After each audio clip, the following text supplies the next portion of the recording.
Mark. I've got one of my old broadcast partners in now, in Mr. Roy Lloyd. Roy, good to have you over here, man. How you been? Not too bad, Mark. It's cool to be back here, looking at kids I don't recognize, but then figuring out who they are, and it's pretty awesome. Speaking of that, Brett Jones just got the rebound, and I didn't know who he was, but I knew he was a Jones. Right. Just from the look and the shot. Tate Hancock from downtown. Like 3 foot behind the line. Wow. That's a way for a big man to conserve energy. Indeed. Instead of going down to the post, we're just going to jack a three, and he hit it hard. He's got at least 7. We'll get the official scoring here. In fact, Roy, I'm going to kind of turn things over to you for a little bit, and I'm going to try to get caught up logistically and get things recorded into the Zoom here, and so you can just kind of go by this and and make some guesses. Yeah.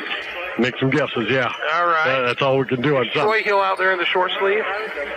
Yeah, I think that looks like Troy, yeah. That's what I thought. That was the one I wasn't sure of at this point. So Murchison will go to Harris. Austin Copeland, of course, playing for, here's Tivenser. He could have hurt. Nice three. Jameis Short takes the ball up, left side, far side. Yo-yos, runs right over Jeremy Harris, no call, but ends up in Tate Hancock's hands. Drives right side, strong for 2.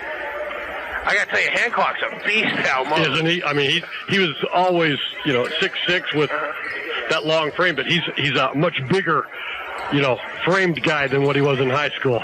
Tittenser, though, gets the rebound, tries to kick it outside to Murchison, a little wild. But, Chad thought about going up strong, but he looked up, and there was that Tate Hancock guy, and one of the leaders of all, Siegel season leaders for Red Devils and blocks is Tate Hancock, and he only played half a year, if I remember right. Yeah, he had to sit out as he transferred from Roosevelt, but then when he got there, that team did not lose again. Yeah. Out to Jameis Short from Klingler. Wild pass out of bounds, and 17:08, 32-31, your score mark. Kind of fun, though, to see the kids, and it brings a lot of excitement to this town to see all these folks coming back and playing, and pretty awesome. Murchison goes left, drives the lane, kicks out to Kofod. Kofod drives the lane, stops, pops from 8, misses. Hancock with another rebound, out ahead to Klingler, goes half court, going to slow it down. These numbers are on the short side. Over to Brett Jones, floater from about 9, misses. Tittenser rebound, he's going to push it the other way.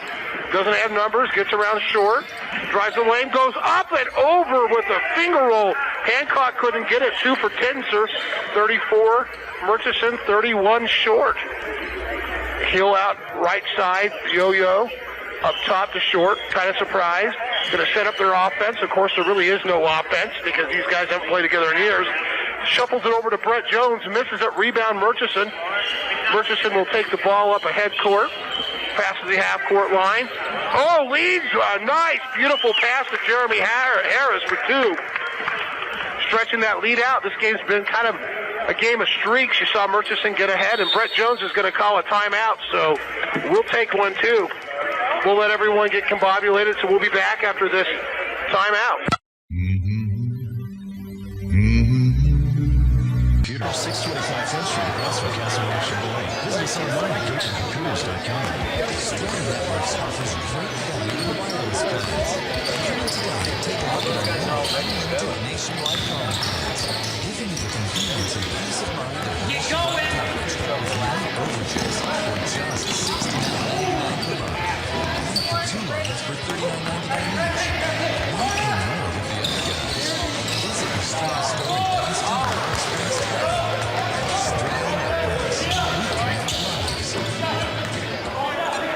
And we're back here, Red Devil Gymnasium Alumni Tournament, first annual event. Kofod up top, back to Kofod from Taggart. He puts up a 3, the Casper College Thunderbird standout.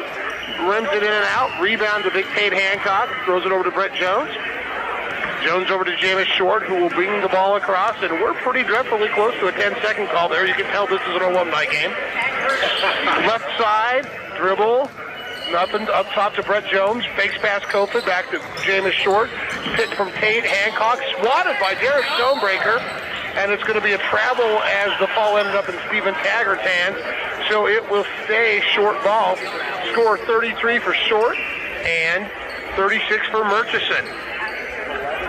TJ Potts down low to Hancock. He's going to pull his way past Will Barnard, and there'll be no shot made, but he'll go to the line for 2. And they're going to call the foul on 38-33, Will Barnard. I think the key to this tournament, Mark, is like letting your young guys play as much as possible and letting the older guys have as many breathers as possible. Yeah. And it's funny, great kids, good shape. Like Hancock misses the first one. Jeremy Harris, great athlete, great kid, comes off after 4 minutes and says, I need a break in that first half. And it's what you're going to have is that bench as you go through this weekend. Unless you're the team comprised of the past state championship teams, those guys should, they should have the legs, and we'll see if that serves to be enough of an advantage to pull them through. Yep. Taggart up top, right side to Cody Ball, down to the corner to Will Barnard. He fakes his way back up top to Cody Ball. Left alone, three is off the rim. Rebound probably 103 by Tate Hancock in this game. I don't think it's really 103, but he has had a bunch. Brett Jones drives the lane, puts up a leaping leader. Derek Stonebreaker gets a rebound, and he'll push ahead. Left side. Murchison going right to left on your dial. Cody Ball, couple dribbles. Down low to Steven Taggart, about 12 away, left side. Getting doubled. Handball it knocked away, but into Kopit's hands. Potts on Kopit. Down low to Stonebreaker. Backside, nice pass in the lane to Barnard. And Barnard goes up for the assist from Stonebreaker for two. That looked pretty. 38-34 your score. Murchison up by 4. 13:46, like Mark said, and left to go in the game. And like Mike said, running a little bit behind. Hooten, who had the hot hand there in the first, misses the three the other way. Stonebreaker, who's catching up with about 70 rebounds now, a little bit behind. Taggart goes the other way. Barnard baseline, fakes one way, comes back the other, knocked around into the hands of Stonebreaker. Up top to Steven Taggart. Down low to Barnard. Up to Stonebreaker, who will take the three. Off the back iron, knocked around, rebound by Tate Hancock. He'll slow it down and hand it over to Troy Hill, sorry. Kind of interesting, and you look, James's short team has kids from anywhere from Cody Olson in the 2000 class up to as recently as 2010 with Cash Olson. Knocked around into Tate Hancock's hand. Outside to Brett Jones. It's big three there. He closes the gap by 1, 37-38 your score with 12:47 to go. Murchison brings the ball. Stonebreaker brings the ball across, goes down line. Hits Kopit. Kopit drives the lane, puts up a right-hander. Defense by Jones, knocked over to Hancock. Kicks it over to Corey Hooten. Up ahead to Brett Jones. Austin Kopit into the announce table. And Jones misses a three. Rebound, Cody Ball. I don't think we're safe here, guys. The scorekeepers are a little frightened right now. But anyway, left side.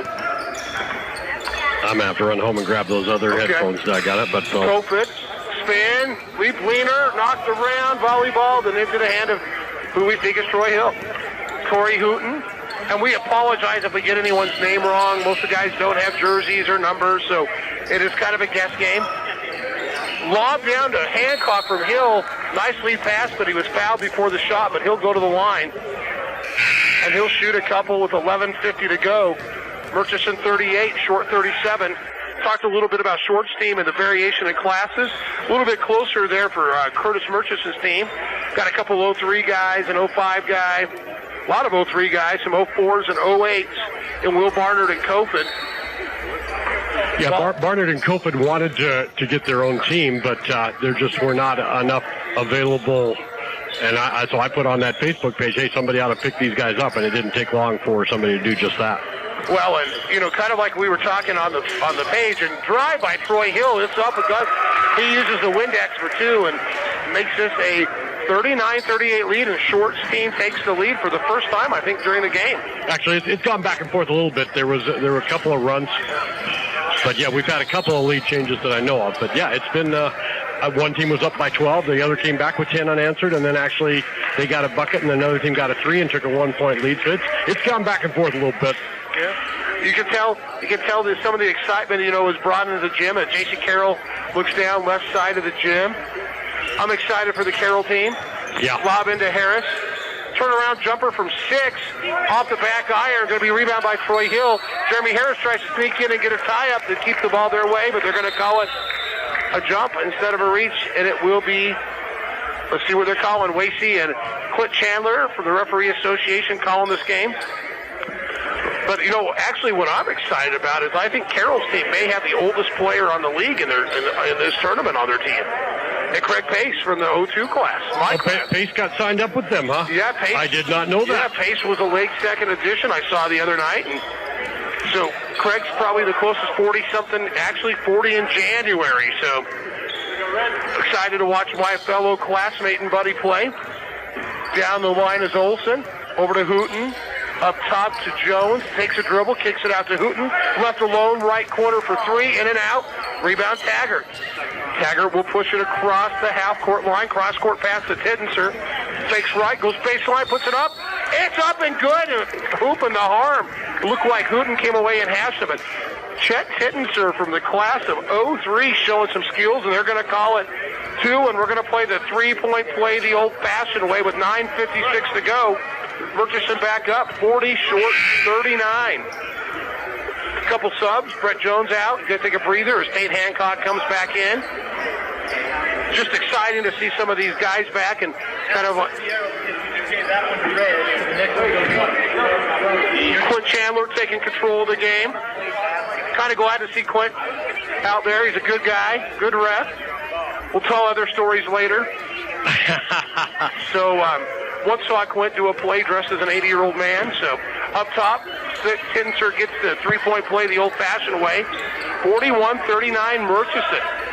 Chet may be one of those rare players outside of Carroll and Atkinson who are actually better than what they were in high school. Oh, absolutely.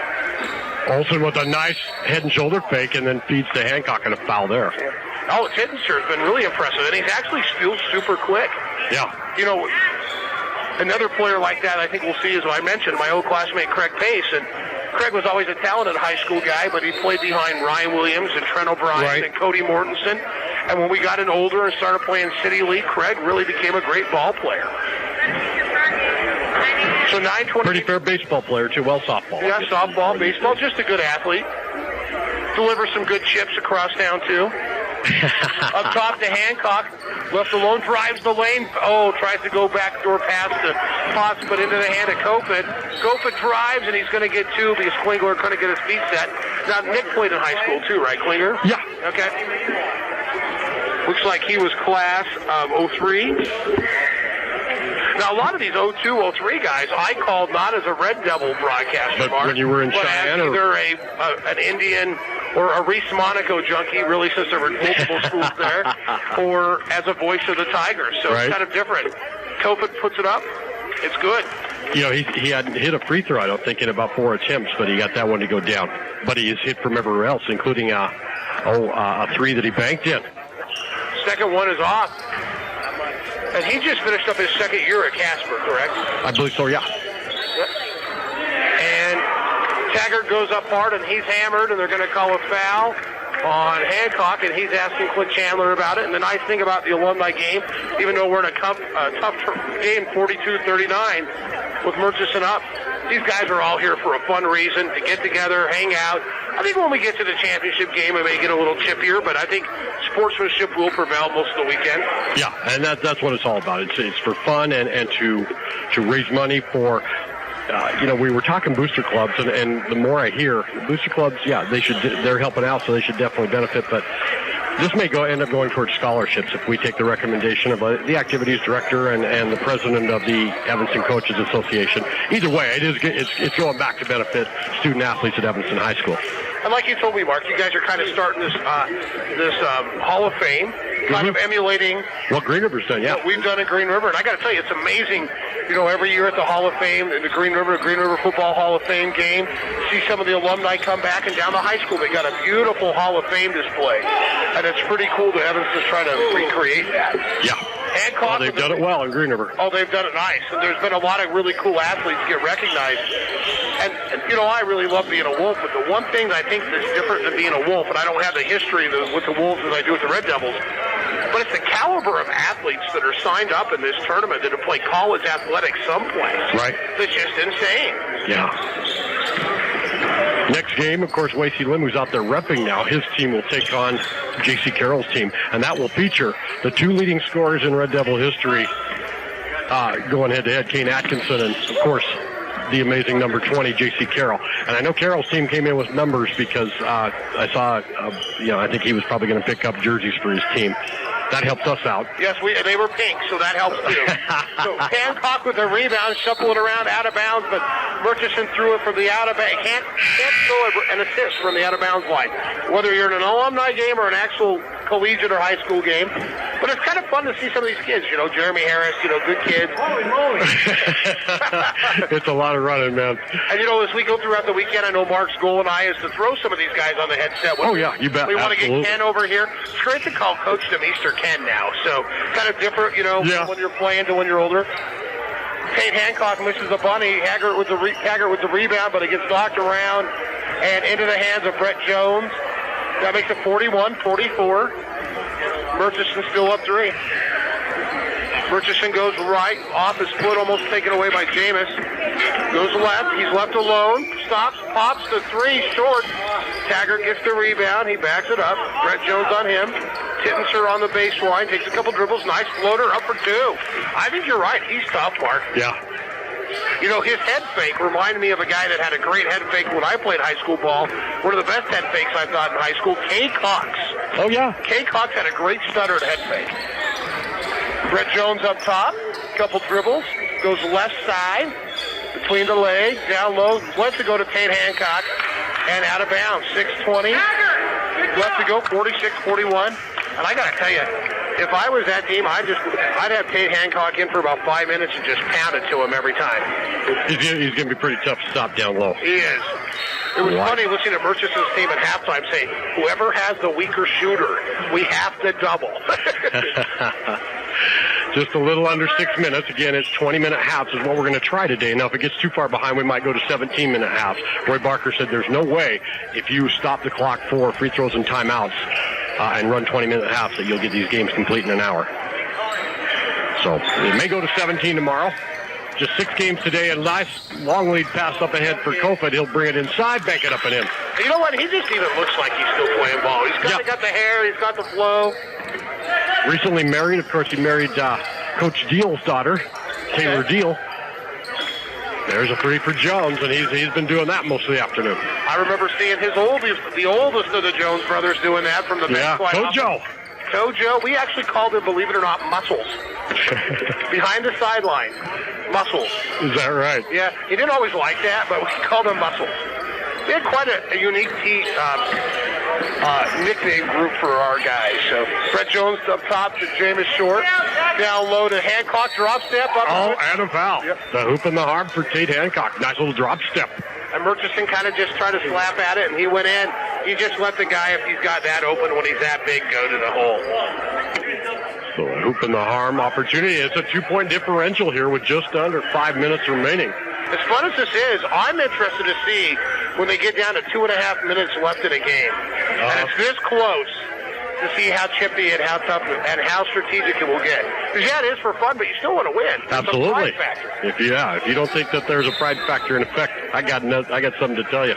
You're dead wrong. Well, and I got to be honest, since it's even a rec league tournament, how would you like to be the team that says, hey, we beat J.C. Carroll's by 10? I mean, that's like the greatest moral victory. And being, not even living in Evanston anymore, like the Papingas and Carrolls are folk heroes at my house there in Green River. Right. So Barnard left side, drives it up, puts it up, going to be hammered by about 3 different guys from Team Short. And they're going to give it on number 8, which is someone. And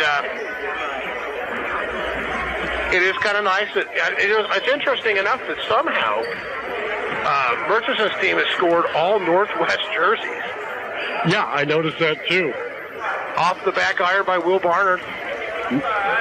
Northwest where, Yeah. Could be anywhere. It's the purple. It kind of reminds me of the, calling some of the WWCC games the last couple of years with Blaine Myers. It really looks like Pals. Well, of course, Cody Ball is a player.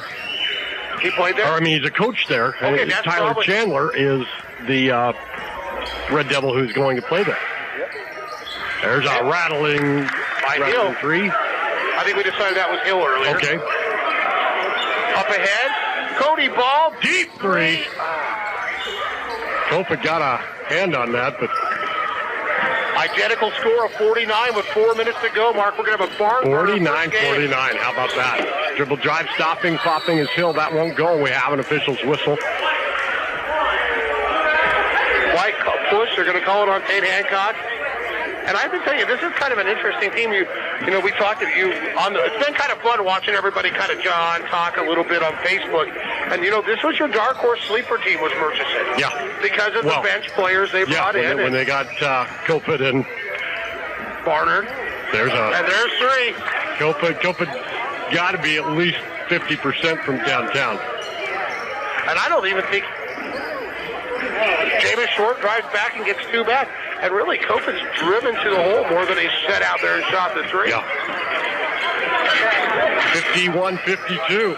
Stonebreaker out there up top to Murchison. Right side goes down the hole, nothing there. Going to throw it out as they go toward Short. Tries to take a charge, but that would really be an NBA fine flop in my opinion. But with 3:05 to go, it's Murchison 32, Short 31, and Short drives the lane. He goes to go up and Barnard hammers him, but he'll go to the line for 2. So really kind of exciting. 2:59 to go. First game of the day. 52-51. Yeah, if they all come down and are this close, man. Yeah. I'm starting to filter in. It's not. You know, actually, you know, for when I walked in the gym, there were more folks in here than I imagined there would be. And I think tomorrow, especially, you know, it's hard to do these events. And if this were wintertime, it'd be packed out like a home game. Oh, by far. But summertime, people are on vacation. People are doing things outdoors, enjoying the fleeting season that we have. But hey, it's hot outside. It's pretty cool. Short. Yeah, Red Devil Gym. Yeah, it actually is. And I got to tell you, I love the red and blue bleachers. Yeah, any of these guys who hadn't seen that, I mean, it just looks fantastic. Barnard to the left elbow. Cross court to Murchison. And you know what? I can at least run out and get the court so I can get these recorded with good audio. Right now I'm recording at home right off KEVA, but I know I've got a cord in my car. And I might as well make the trip home and get the other wireless headset so that we can get Kaler to maybe participate a little bit.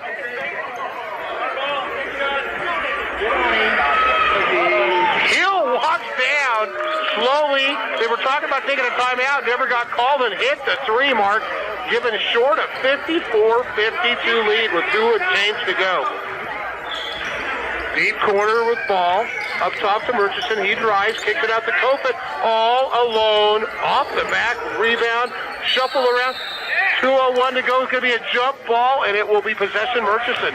This is what I talked about when we got to the last 2 minutes, close game, and we haven't seen guys hit the floor like that all game. With 2 minutes to go, they show they want to win. And it's kind of fun, not only the guys playing, a couple other great Red Devils have walked in the gym. Brian Johnson walked in with his stripes. Looks like he'll be calling the next game. And Johnson, of course, a 91 graduate. His son, of course, a member of both those back-to-back state title teams. And just a great over-round. And former Lady Red Devil coach over to the left side of the gym. Oh, Hill with another 3, way deep miss. Davey Drew's in the house. Up top, Jamer Harris goes left between the legs of about 3 other guys. Murchison picks it up, drives, kicks it, but no one there.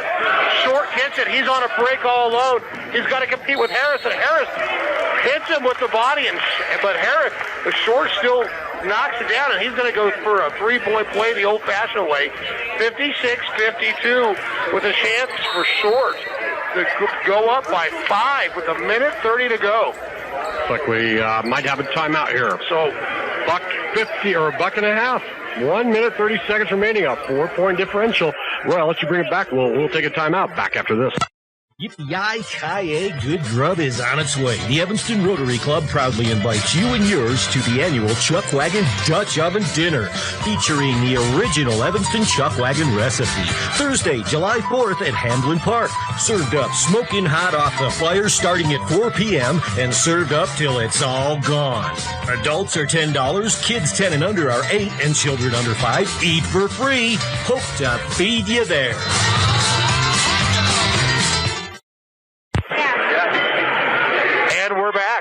Live here, Evanston Red Devil Gymnasium. 1:30 left in the opening round of the Alumni Tournament. A little bit behind schedule. 1:30 to go. Team Short is up 56-52, and team captain Jameis Short's going to go to the line to try to make this a 5-point lead. Let's see what happens. Couple dribbles. Isaac. Hey, Andy, how are you? Buys it. Off the back iron. Rebound by Chet Hittenser. He's going to push the ball the other way. Goes up middle. Finds it. Yo-yo's up top. Copen left side. Copen comes up. He's going to drive the middle, and he's going to put up a leap. And he's going to get hacked. So he's going to tie it, bring it down. He's going to go to the line for the three-point play the old-fashioned way. 54-56. Minute 17 to go. Murchison looking to close this lead by one. Just got a great handshake from another Red Devil great, Andy Jackson. Andy helped put this tournament together, and I think big kudos. We would talk a lot, and we're probably not going to give him enough credit over the next 2 days, but big credit to Mark Madia, Jeremy Jones, and Randy and Andy Jackson for putting this together. And Copen hits it, so it's 55-56, a minute 17 to go. On the court, you've got Brett Jones from class of 07, Troy Hill, class of 02. Hancock's out there. Hooten and Short. Then for Murchison, you got Copen, you got Tittenser, Stonebreaker, Barnard, and Cody Ball. They're going to a stall, four corners out there. Going to kick it over to Hooten. And up top to Brett Jones. Really just, you can tell Bubba O'Neill coach these guys is they're willing to play 45 seconds without shooting. Stonebreaker finally gets smart and hacks him, realizing the ball wasn't going to go down and they weren't going to take a shot. But we may put the wrong guy on the line with 42.1 to go in the game with 56-55 your score. Red Devil Gymnasium and Brett Jones, one of the famous Jones brothers, one of the great Jones brothers. And they're going to call a timeout, so we're going to take one too. We'll be back after this 30-second break. 42 seconds left to go. 55 team Murchison's, 56 team Short. Gazene's has the largest mattress selection in town, with 18 mattress models in stock every day. And we're back. 42.1 left to go. Brett Jones, class of 07, steps to the line. 56-55 your score. Team Short. Really been a couple lead changes, but really Murchison has been ahead of this game. They've even had some double-digit leads, but they've cut it down a little bit. Jones eyes it, fires it, buys it. 57-55. He'll go to the line for one more. Has a chance to make this a three-point game with 42 ticks left to go. Kind of the tone has changed a little bit in this game from a fun alumni game to, hey, we're going to win this game. Jones goes up, puts the next one in and out. Rebound, Stonebreaker, hex over to Chet Hittenser, goes left side, going to cut to the middle, all the way, leap and leaner, miss. Rebound, Hancock. He's going to kick it out to Troy Hill. 30 seconds to go. Going to be down to Short. Short's going to go. He puts up a layup with 24 to go, making it 59-55. Stonebreaker pushes it the other way, up ahead to Tittenser. Going to go outside to Copen. Copen pops for three. It's missed. Rebound, Hill over to Short, and Short's going to be fouled with 10 seconds left to go. And they're asking, did he step out? They're going to say there's a foul. But with 10 seconds left to go, Team Short's going to go to the line 59-55 and have a chance to really put this game away by hitting a couple free throws. Not going to give Team Murchison much time left to do much. Jameis Short, who struggled from the free throw line. Of course, his older brother Jace went on to play some college basketball at Central Wyoming and also Western Wyoming. Short's first one up. Off the back iron, rebound by Derek Stonebreaker. They're pushing, going to be kicked around, out of bounds with 5 seconds left. It will be Team Short's ball. And unfortunately, that could be it for Team Murchison. But I have to be honest, both teams are both pretty tough teams. Short into Jones, he just holds it. And really, they're not going to really foul him. They realize that's the game. And game one is in the books. Kind of a comeback. Come from behind victory. It's Team Short over Team Murchison, 59-55, opening round alumni tournament. And great game.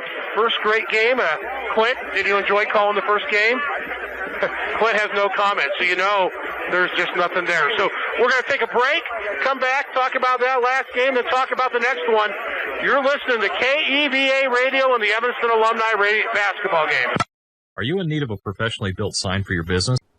Well, you know Brian Stokes with West Star Printing. I just might be. And Rocky Mountain Sign Company, of course. Do appreciate those sponsors that were along for the radio portion of our sportscasts. Switched over, I believe, after Game 2 to some higher quality audio recorded on site. Nothing against radio. It's just AM radio recorded digitally and then brought back up. You're coming over phone lines. So the on-site audio going into an H2 Zoom was much superior, and then we would blend that in with some of the camera audio just to give it that additional ambiance. But the first game was a sign of things to come. It was a dandy back and forth with both teams going on some runs during the course of Game 1.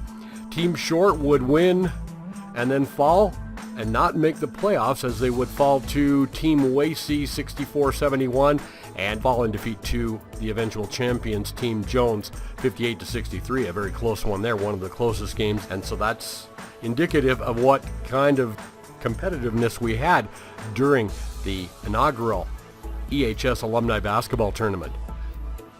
Following their first loss, as you can see, Team Kurtis turned around and strung together 3 victories. A 10-point win over the state champions comprised team, a 79-63 victory over Team Wacy, and defeated J.C. Carroll's team 81-72 before falling in the title game to Team Jones 54-73. That one close early on. Team Jones kind of utilized that size they did against everyone and able to pull away to go 5-0. So a great tournament. Looking forward to the 2014 edition, and I also will have some leaderboards as far as the scoring and everything else that we were able to track went for this first EHS Alumni Tournament.